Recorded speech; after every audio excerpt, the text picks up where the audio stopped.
25 years, walang paramdam. Hindi ko akalain na makita ko siya sa work. Place ko matagal ko na siyang nakalimutan tapos biglang babalik. Sa amin na parang walang nangyari. Masaya na kami sa buhay namin ngayon, bakit ginugulo mo pa kami? Itago niyo na lang ako sa pangalang Elisa. 30 years old, panganay sa 3 magkakapatid. Isa na akong manager sa isang kilalang 5-star hotel dito sa Cebu. Kung tutuusin, masasabi kong maayos na ang buhay ko. Maganda ang trabaho, may sarili na akong sasakyan. Nakabili na rin ako ng maliit na bahay para sa nanay ko. Pero kahit gaano ako kaayos sa labas, may parte sa puso ko na puno pa rin ng sama ng loob. Hindi ko kasi makalimutan kung paano kami iniwan ng tatay ko. Bata pa lang ako nang umalis siya. Nasa grade 1 ako nun. Isang gabi, hindi na siya umuwi. Sabi ni Mama, may pinuntahan lang ang papa mo. Pero lumipas ang ilang linggo, buwan, taon, hindi na siya bumalik. Unti-unti kong naintindihan na hindi lang siya umalis, iniwan niya talaga kami. Hindi ko maintindihan noon kung bakit. Pero habang lumalaki ako, doon ko nalaman ang totoo. Nang babae siya. Iniwan niya kami para sa isang mas batang babae. At ayon sa mga naririnig namin noon, masaya raw siya laging nasa videoke, sugal, at gala. Samantalang si Mama, siya ang nagtinda sa palengke, siya ang naglaba sa kapitbahay, siya ang tumayo bilang ama't ina sa aming magkakapatid.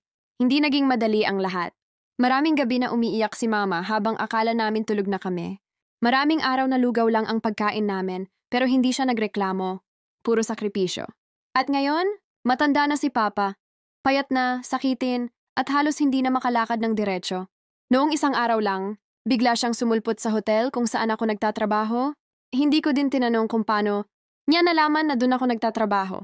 Wala akong kaide-ideya na siya pala.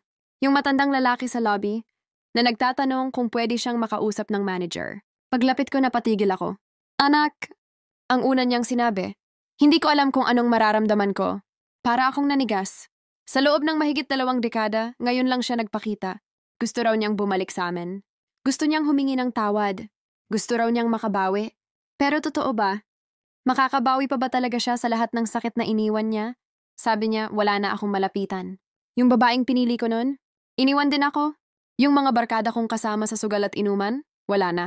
Nasa simbahan na lang ako ngayon nagsisisi. Pero habang nakatingin ako sa kanya, wala akong maramdaman. Wala na akong galit pero wala rin akong awa. Parang butas na ang puso ko pagdating sa kanya. Sinabi ko sa kanya ang totoo. Hindi ko na po kayang tanggapin kayo sa buhay namin ngayon. Hindi dahil galit ako, kundi dahil wala na po kayong lugar sa buhay naming pinili niyong talikuran noon. Si Mama ang kasama namin sa hirap. Siya ang nagturo sa aming mag-aral, magtrabaho at maniwala sa sarili. Hindi ikaw. To be continued.